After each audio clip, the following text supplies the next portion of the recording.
জ্বালানি তেলের পরিস্থিতির খবর জানাতে রাজধানীর আগারগাঁও এলাকা থেকে সরাসরি যুক্ত হচ্ছেন সহকর্মী জাকারিয়া খান। জাকারিয়া, আপনি বর্তমানে যে পাম্পে আছেন সেখানকার বর্তমান চিত্র জানাবেন। ডিপো থেকে জ্বালানি সরবরাহ বেড়েছে কিনা, গ্রাহকরা কি বলছেন এবং তাদের ভোগান্তি কি কমেছে কিনা, সব মিলিয়ে জানতে চাই। জি কৌরি, প্রথমেই আসি যে জ্বালানি তেলের যে সরবরাহের কথাটি বলছিলেন, আমরা পাম্প মালিকের সাথে কথা বলেছি। তারা যেটি জানিয়েছেন, পূর্বে তারা যেমন এই পাম্পটিতেই 4,500 লিটারের মতন পেট্রোল অকটেন পেতেন, এখন কিন্তু সেই পরিমাণ দাঁড়িয়ে বেড়েছে 9,000 লিটারে।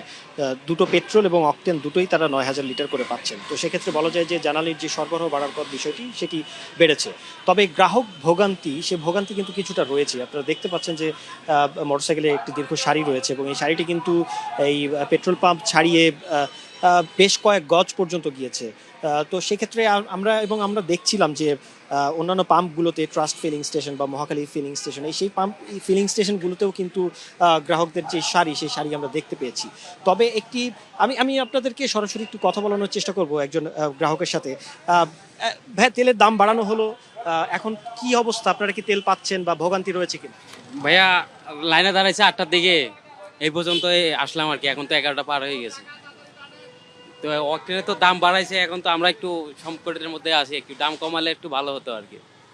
আমি আর একটু কথা বলার চেষ্টা করবো। ভাইয়া, তেলের দাম বাড়লো, এখন কি সেই ভোগান্তি আগের মতনই রয়েছে নাকি আপনারা তেল পাচ্ছেন? এক্স্যাক্টলি আগের মতোই আছে, কোনো কিছু ইজি হয় নাই। আরো আপনার দেখা যাচ্ছে দাম বাড়াইছে, কিন্তু সিরিয়াল, সিন্ডিকেট সবকিছু আগের মতোই আছে। চেঞ্জ আসলে কোনো কিছু হয় নাই, এটা ঠিক না। আপনি আপনার অভিজ্ঞতা যদি একটু আমাদেরকে জানাতেন যে ভোগান্তি কি আগের মতন রয়েছে? সব আগের মতো আছে, কোনো কিছু চেঞ্জ হয় না ভাই।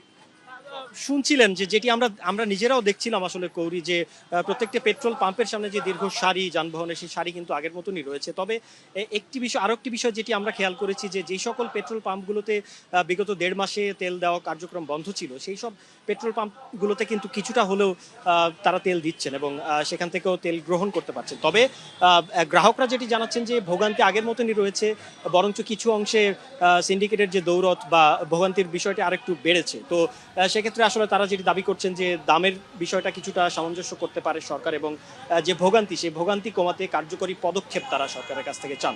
তো কৌরি, আমি রাজধানীর পেট্রোল পাম্পগুলো ঘুরে আমি এতটুকুই জানতে পেরেছি গ্রাহকের কাছ থেকে। কৌরি। জাকারিয়া, ধন্যবাদ আপনাকে।